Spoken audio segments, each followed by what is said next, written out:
ഹിമാചൽ പ്രദേശിൽ മിന്നൽ പ്രളയം, കിനൌറിൽ മേഘവിസ്ഫോടനവും മിന്നൽ പ്രളയവുമുണ്ടായി. ഋഷി ദ്രോഹി താഴ്വരയിൽ 4 പേർ കുടുങ്ങിക്കിടക്കുന്നതായാണ് വിവരം.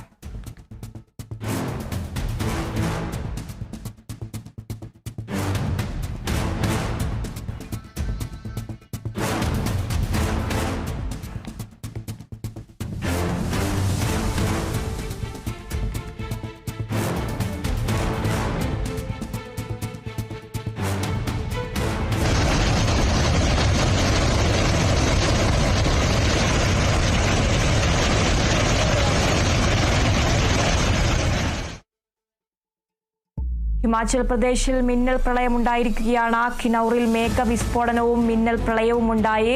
ഋഷി ദ്രോഹി താഴ്വരയിൽ 4 പേർ കുടുങ്ങിക്കിടക്കുന്നതായാണ് വിവരം. വിവരങ്ങളുമായി രേണുക രാജേന്ദ്രൻ ചെയ്യുന്നുണ്ട്. രേണുക, 4 പേർ കുടുങ്ങിക്കിടക്കുകയാണ്. ഇപ്പോഴും രക്ഷാപ്രവർത്തനം എങ്ങനെയാണ് പുരോഗമിക്കുന്നത്? കൂടുതൽ വിശദാംശങ്ങൾ. വീണ്ടും മിന്നൽ പ്രളയം ഉണ്ടായിരിക്കുകയാണ്. ഇപ്പോൾ വന്നിരിക്കുന്ന ഏറ്റവും പ്രധാനപ്പെട്ട വാർത്ത ഇത് തന്നെയാണ്. എന്തായാലും ആ പ്രദേശത്ത് കനത്ത മഴയ്ക്ക് നിർദ്ദേശമുണ്ട്. മഴ മുന്നറിയിപ്പുള്ള ഒരു പ്രദേശം കൂടിയാണ്. കഴിഞ്ഞ ഒരു മാസത്തിനിടയിൽ 63 മിന്നൽ പ്രളയവും അതോടൊപ്പം തന്നെ മേഘവിസ്ഫോടനവും ഈ സ്ഥലത്ത് ഉണ്ടായിട്ടുണ്ട്. എന്തായാലും ഇപ്പോൾ 4 പേർ, കനോറിലടക്കം 4 പേരാണ് ഈ ഒരു മിന്നൽ പ്രളയത്തിൽ കാണാതായിരിക്കുന്നത്. ഒരാൾക്ക് പരിക്ക് പറ്റിയെന്നൊരു വാർത്ത കൂടി നിലവിൽ വരുന്നുണ്ട്. ഋഷി ദ്രോഹി താഴ്വരയിലാണ് 4 പേർ കുടുങ്ങിക്കിടക്കുന്നത്.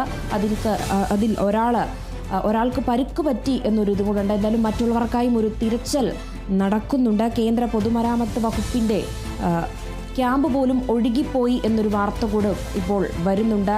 പെട്ടെന്നുള്ളൊരു മിന്നൽ പ്രളയമാണ് ഉണ്ടായിരിക്കുന്നത്. കഴിഞ്ഞ ഒരു മാസത്തിനിടയിലാണ് ഈ 63 കേസുകളും രജിസ്റ്റർ ചെയ്തിരിക്കുന്നത്. ക്രമാതീതമായി ജലനിരപ്പ് ഉയരുന്നുണ്ട്. ഇപ്പോൾ അവിടെ റെഡ് സോണാണ് ആ പ്രദേശമൊട്ടാകെ. എന്തായാലും മഴ മുന്നറിയിപ്പ് ശക്തമായും ആ ഒരു പ്രദേശത്ത് നിലനിൽക്കുകയാണ്. ഇപ്പോൾ വീണ്ടും മേഘവിസ്ഫോടനവും മിന്നൽ പ്രളയവും ഹിമാചൽ പ്രദേശിൽ ഉണ്ടായിരിക്കുന്നത്. അതോടൊപ്പം തന്നെ ഹിമാചൽ പ്രദേശിലെ കുളു ഡിസ്ട്രിക്റ്റിൽ അടക്കം ഇപ്പോൾ മഴ മുന്നറിയിപ്പ് നൽകിയിട്ടുണ്ട്. റെഡ് അലേർട്ടാണ്. അവിടെയും ജലനിരപ്പ് നദികളിൽ ഉയരുന്നുണ്ട്.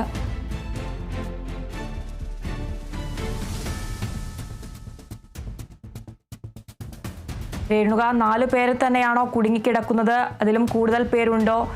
രക്ഷാപ്രവർത്തനം ഇപ്പോൾ എങ്ങനെയാണ് പുരോഗമിക്കുന്നത്? അതുപോലെ തന്നെ കാലാവസ്ഥയൊക്കെ ഈ രക്ഷാപ്രവർത്തനത്തിന് ഇപ്പോൾ അനുകൂലമാണോ? നിലവിൽ 4 പേർ കുടുങ്ങിക്കിടക്കുന്നു എന്നൊരു വിവരമാണ് നിലവിൽ ലഭിച്ചിരിക്കുന്നത്. മറ്റുള്ളവർക്കായും തിരച്ചിൽ നടത്തുന്നുണ്ട്. അതോടൊപ്പം തന്നെ കിനോറിയിലെ പ്രളയത്തിലാണ് ഈ 4 പേരെ കാണാതായിരിക്കുന്നത്. അതോടൊപ്പം തന്നെ ഋഷി ദ്രോഹി താഴ്വരയിലും മറ്റു ചിലരെ കാണാതായി എന്നൊരു സൂചന കൂടി ലഭിക്കുന്നുണ്ട്. മറ്റുള്ളവർക്കായുള്ള സൈന്യം തിരച്ചിൽ തുടരുന്നുണ്ട്. അതോടൊപ്പം തന്നെ കാലാവസ്ഥ ഈ ഒരു സാഹചര്യത്തിന് അനുകൂലമായി അല്ല നിലവിൽ കാലാവസ്ഥ എന്ന് വേണം പറയാൻ.